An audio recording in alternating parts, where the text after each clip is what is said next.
find people that are better than you and go out with them to learn from them, and then also go out alone because then you're forced to put that into practice. I'm Angie Scott, and that's Nicole Stone, my guest today on the Woman Angler and Adventurer podcast. Welcome.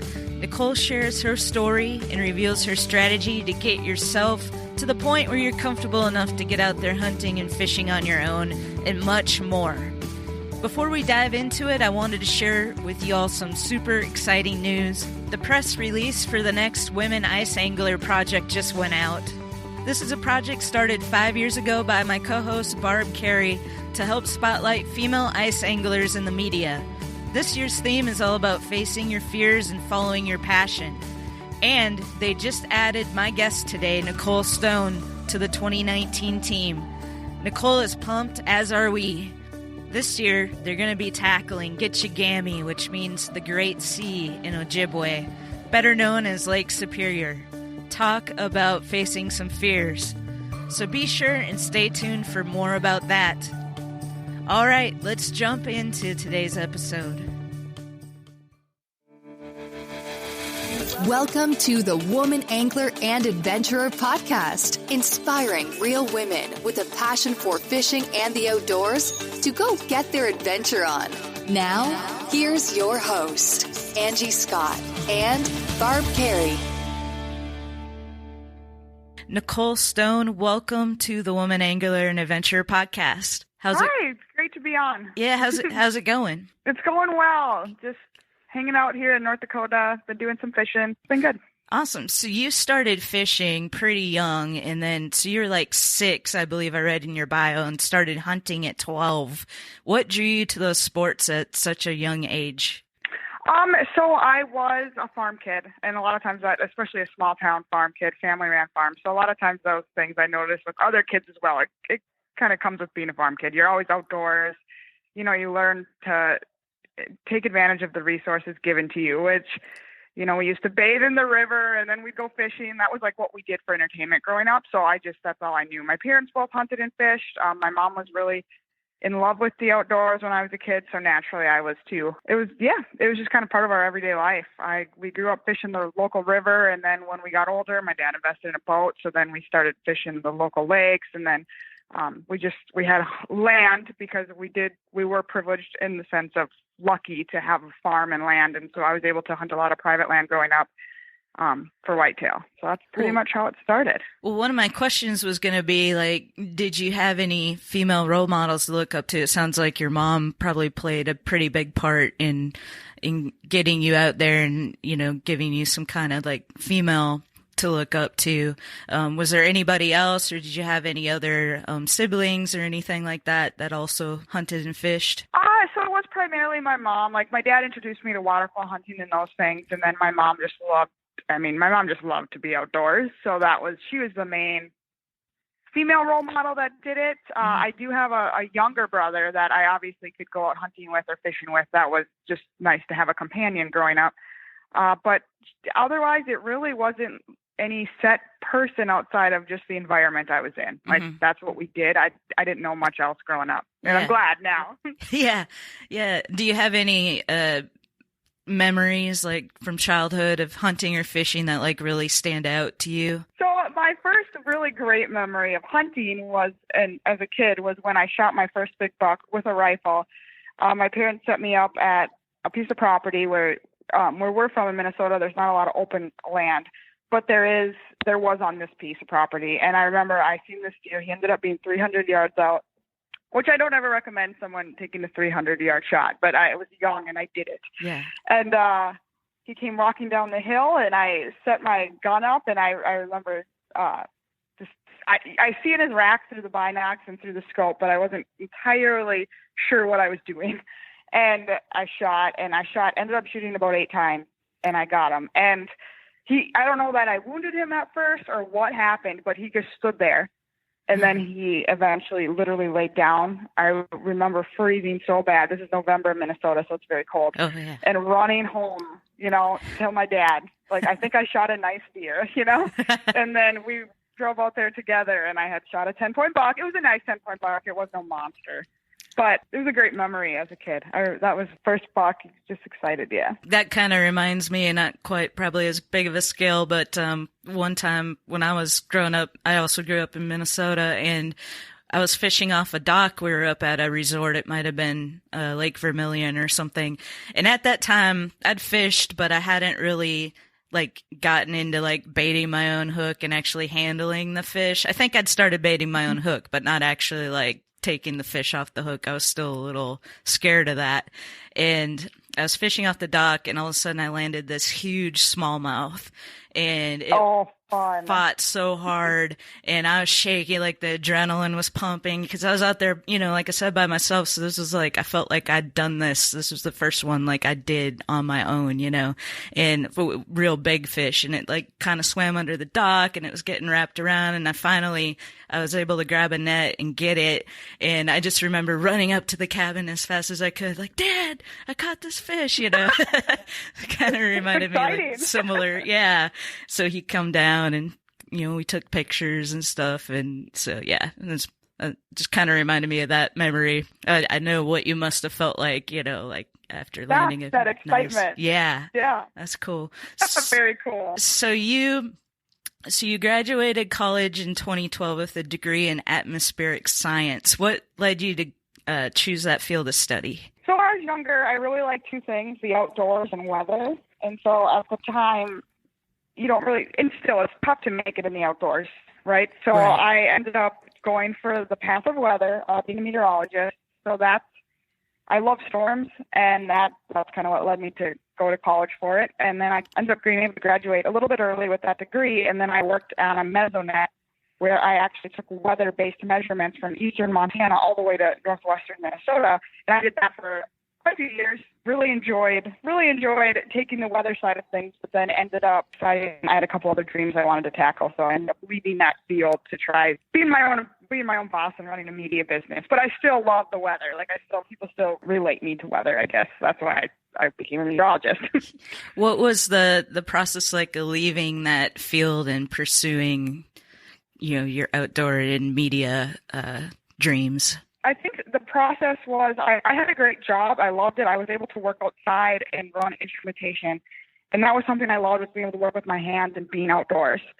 And then there's a combination of different things that were happening at the time with my career and with the state. I was a state employee, and they were making cuts. And when you're young, young in your 20s, and you hear that you're not going to get a pay raise for X amount of years, because that's just how it works when you're under a government umbrella, you start thinking of, what else can I do? What else can I do to chase dreams or to get that drive to keep wanting to work harder and more? Mm-hmm. And so then I slowly started messing around with writing online for people and taking side work as a freelance writer.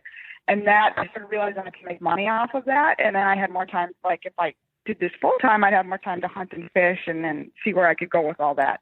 And so then I ended up putting in, as I continued to put out work and get more clients, I ended up putting in a month's warning to my boss, and just kind of said, I had a great time here, but I want to take chances. I want to do this. I'm getting work. I'm starting to make money. And then I just quit. And when the month was up, I left, and I started having enough work where I could supplement our household income. I'm married. It wasn't to the point when I left that I was matching, that I was able to just be like, I'm making $1 million. I'm leaving my job. Right. But it was a step in the right direction.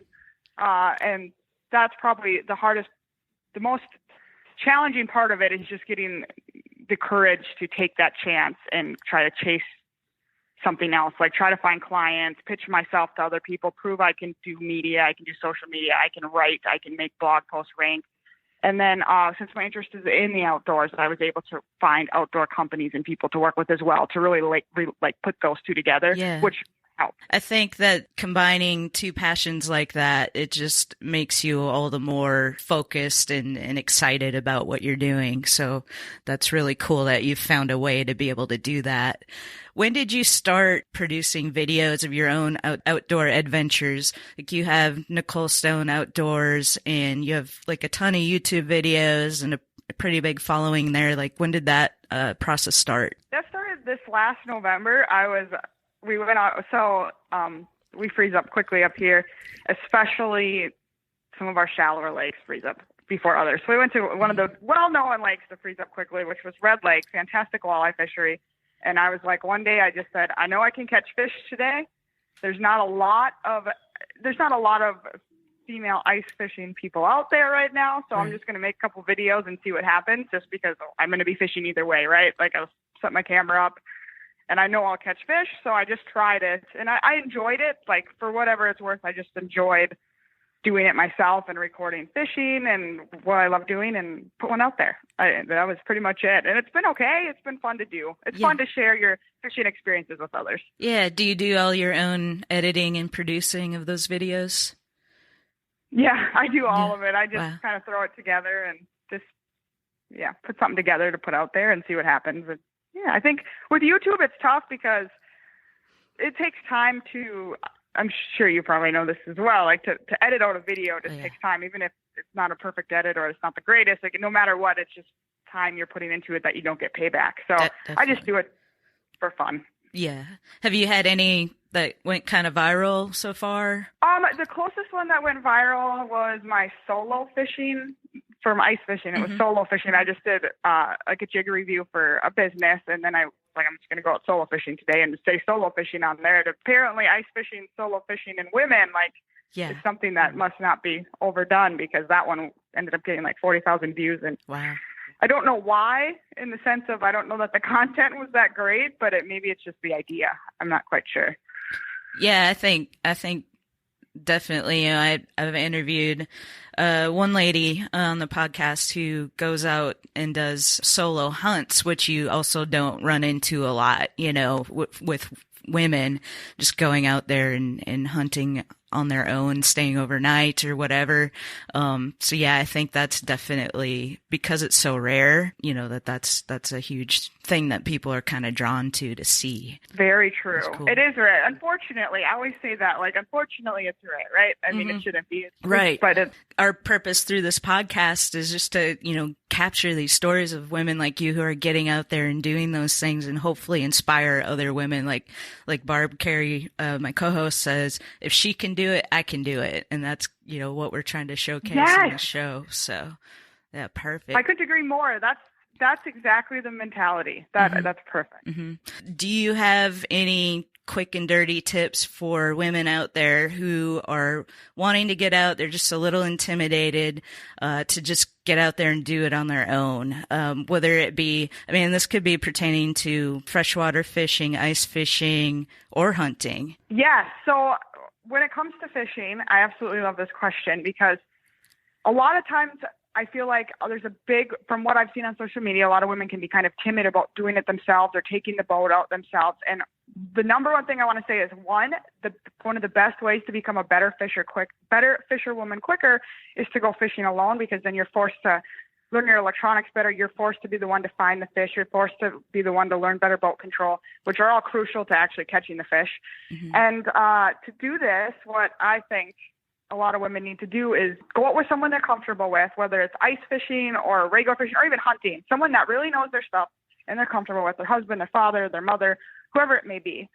And then be the one in charge, but have that other person there, as like a security factor at first. Because when I had started this, I had my dad that, if I was backing up a boat, he could tell me, Nicole, you're way off, or you're going to nail the dock, and give me a little guidance. And then with my husband, as I got older, when I'm out there working the boat and I'm the one calling the shots, I can learn from him as well, because he's very good at what he does and I'm comfortable with him. And like that type of thing where I'm in control, or for them, they're out there learning, they're in control, and they have that security person there in case, the wind picks up and it's hard to load the boat. And by practicing, I feel like all of these things, you become such a better angler. Or if you're a hunter, when you're there having to run the spot and stock, let's say, you're the one that's learning. Like, you learn the best by doing, I think is probably my advice to women outdoorsmen.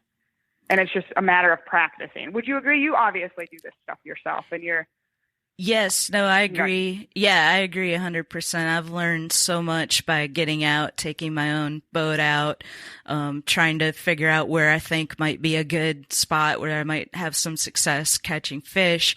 And it's so much more rewarding, when you do have success, because you're like, yeah, I did this. And I'm also in a bass club, and I would recommend that might be a good place for somebody to start too, especially if you don't have anyone else that you can connect with to go out with, is like join a local fishing club and go out with them. And like my experience has been that they're very much into teaching, and so there's all levels. There's usually boaters and non-boaters. And so if you don't even have your own boat, that's not a big deal. And they'll let you, most of the guys, or if there's women in the club, they'll let you run the front of the boat, run the trolling motor, and like try to learn stuff on your own. They'll let you back the trailer down and, help you through all that stuff. So even if you don't have your own boat, you could get started in a fishing club and learn a lot that way. Yes, that's fantastic advice. Very, very good point. A great way to learn from people. I always say, like, there's the two best ways to learn is to not do the same thing over and over again. So, like, find people that are better than you and go out with them to learn from them, and then also go out alone, because then you're forced to put that into practice. So we covered both those two things. Yeah. And you nailed it. It's much more rewarding when you can, find the fish. Like, half of the battle in fishing is finding the fish and then staying on the fish. So, right. And there's even, I'll throw this out there too, there's even you can only learn so much like online, not hands-on, but there's some really good online resources now. I know, and this is kind of more specific to like inshore fishing, like down Florida, North Carolina, Texas, but there's this couple guys out there that I've had on the show in the past that they run a company called Salt Strong, but they actually do like online classes that you can sign up for, and they teach you like things that I think would apply anywhere, like looking at a map, like pulling up a map on like Google Earth or whatever, and pulling up a lake and trying to look at it and determine just from that map what looks like would be a good place to target. So if it's a lake you're not familiar with, you've never been before, you can look at some of these spots and say, oh, okay, I see, there's a cove here and like the structure here or whatever. And, that might be a good place to try. And so there are some resources online where you can also learn. But I don't think anything can replace just getting out there and doing it hands-on. Oh, yes. And that's actually super interesting. They do that. And that's a great resource, is learning how to, you got to understand the maps, whether it be Navionics to Google Earth, and just finding the structure and finding where fish congregate in a lake. That's incredibly important. So that's great to know. And hopefully there's some resources like that. Oh, there are resources like that scattered throughout for freshwater fishing. So. Yeah. And also I think a big thing for people to learn too is learning how to read their electronics. And I know on my lake, there's a guide who actually, he has a specific outing that's just teaching you how to read your electronics. So if you have a resource like that, I think that would pay off dividends to take that and like really learn what you're looking at, what you want to see when you're choosing a spot to fish. And I have not done that myself yet, honestly, is something that's kind of been on my list of things to do. So I have a Lowrance graph, and like I don't really know what I'm looking at half the time. So electronics is huge. I couldn't agree more with you on that. And then, like, I was going to say Humminbird, like we mentioned, online resources. So what I like doing is Humminbird we have Humminbird units. We have the Helix on our boat that we can also turn into our juicer over hard water. And then we have an Ice 55, which is another Humminbird product for ice fishing, and that's just a designated flasher. And so Humminbird literally walks us through what to do on their YouTube page. So like if you just have a half hour someday, and you can just watch, and you can hook up your electronics to a battery right in your house and just go through the modes and see how to get where you want to be, whether you want to get to the charting feature, or you want to add new waypoints, or you want to, just convert your unit into a flasher for ice season. Like, that's all there, and it's just about finding it. Like you said, like using your resources. So what does the future look like for you? Like, where in your dream would you want all of this to go? I think my ultimate dream would be to make enough income from both my Nicole Stone blog, which has nothing to do with the outdoors. It's just a marketing blog that drives quite a bit of traffic. Mm-hmm. And then from my outdoor side of things, like whether it be with Ladies of Angling site or just working with businesses, to simply have enough so that my husband and I can travel around hunting and fishing like a large majority of our time. That is like, I guess I'm not out for anything more than I'd like to. Who doesn't want to make like a mark in the fishing world or inspire other women, right? That's always part of it. But it would just be outstanding to be able to hunt and fish more. Even though I do it a lot already, I think that would be just the freedom to like live in an RV and go hunt western North Dakota, and then the next week go spend all week fishing northern Minnesota. That type of thing is the dream. That's what I was going to ask, if when you get to that point, if it would be like an RV kind of life, traveling around and getting out there and doing that. That sounds like the ultimate dream to me. Yeah, so you live in a houseboat, right? Yes. So, like, you have that dream. Yeah, pretty much. I mean, I'm stuck at the one lake, but still, that's not bad. And it's not a bad fishery. It's Percy Priest Lake, which is just outside of Nashville, and we have quite a variety of fish. I wish we had walleye. That's my one thing that's kind of like painful to me, that I can't go out and fish for walleye, but maybe it's a good thing, because I'd probably be out there like constantly. No, I hear you. Walleye fishing. I mean, you're from Minnesota originally. Yeah. I'm from Minnesota originally, and North Dakota is full of walleye addicts. But it's an addicting fish to chase. It's a challenge, and the reward is very good. Like, they're a nice sized fish. A giant walleye is a giant. So it's just. Yeah, and nothing quite like walleye fishing. This is a challenge. Yeah, and growing up, we really fished to eat our fish, and so the walleye was just always like the kind of known as one of the best tasting fish out there, and so that just kind of added. I think it was the competitiveness in me too, just like fishing with my family, my brother, my dad, and like trying to get the biggest, and the biggest walleye would be like the ultimate fish to catch. So that's kind of what drove me to that. There is a lake outside of Nashville. There's several actually outside of Nashville that are stocked with walleye. I have to pull out. I've got a little pontoon as well, so I'll pull that out every now and then and go walleye fishing. So I do get some of that down here, but just not as often as I'd like to. You kind of mentioned it already, but where are some of the places people can go to find you online? So people can find me at NicoleStone.com, which is just kind of my business site, if anyone's interested in that. Nicole Stone Outdoors on Instagram, on Facebook, on YouTube, and then Ladies of Angling, which is a collaboration between me and Nebraska Muskie Girl, just showcasing women who really love to fish and their catches and their tips, and really trying to be more of an authoritative. It's like an authoritative website, advice, tips, more in depth, so they can find a lot of good information there. And then also I have a Nicole Stone Outdoors website, so I like making websites. It's pretty obvious. And then that one is just kind of a general about me if people search for Nicole Stone Outdoors, and then links you to all my other sources. So awesome. All right. So those are all the places. I will share links to all those in the show notes for this episode too, so people can go there and check that out. Before I let you go, I have a quick, a few lightning round questions. First one, hunting or fishing? Fishing. Hard or soft water? Right now, hard water. YouTube or Instagram? YouTube. Even though it's more work. It's more work, but it's just kind of fun. All right, this one's kind of out there. Who is your favorite superhero and why? Catwoman. I love cats. Perfect. And weapon of choice? A bow. And sunrise or sunset? Sunrise. All right. Well, that was awesome. Thank you so much for taking some time out of your day to do an interview for the podcast. And, we just really appreciate having women like you out there that are just putting stuff out there, inspiring other women, and just keep doing what you're doing. Oh, thank you very much. Thanks for having me.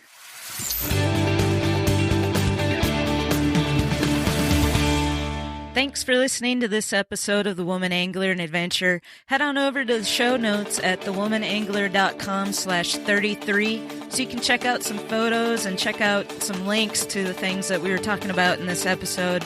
While you're there, please sign up for our email list. We'll see you back here next week.